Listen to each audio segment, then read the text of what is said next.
మొన్న గనక ఏదో పురుగులు సృష్టించి, దోమలు సృష్టించి కొన్ని ఏరియాలో పొలాల్లో వదిలారు. అదేమంటే ఈ మగదోమలు ఆడదోమల్ని చంపేస్తాయి. మిగతా దోమల్ని చంపేస్తాయని. మైక్రోసాఫ్ట్‌కి ఆయన ఉన్నాడు కదా! బిల్ గేట్స్ వాళ్ళ ఫౌండేషనే అవి తయారు చేసి పంపించింది. అంటే వాస్తవంగా కరోనా సృష్టికర్త చైనా. కానీ ఆ చైనాతో కలిసి ఒక అలాంటి ఆయుధాలు తయారు చేయాలని ప్లాన్ చేసిందే అమెరికా. ఆ విషయం ట్రంప్ వచ్చాక తెలిసి నిషేధం పెట్టి ఆ సదరు సైంటిస్టులను కూడా సస్పెండ్ చేశాడు. ఆ డాక్టర్ గారు ఎవరైతే అప్పటిదాకా గొడవ చేసినటువంటి డాక్టర్ గారు ఉన్నారో ఆ డాక్టర్ గారు కూడా ఈ పరిశోధనలో ఒకడు.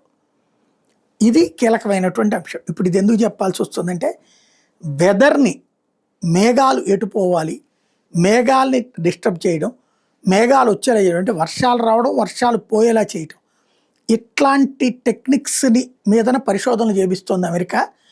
ఇది సక్సెస్ అయితే కనుక వెదర్ ద్వారా ప్రపంచాన్ని శాసించే అడుగులు వేస్తోంది అమెరికా అన్నటువంటిది తాజాగా ఆ సిఐఏ వాళ్ళ లీక్ అయినటువంటి ఫైళ్ళని బేస్ చేసుకుని డైలీ మైల్ వాళ్ళు చెప్తున్నటువంటి అంశం.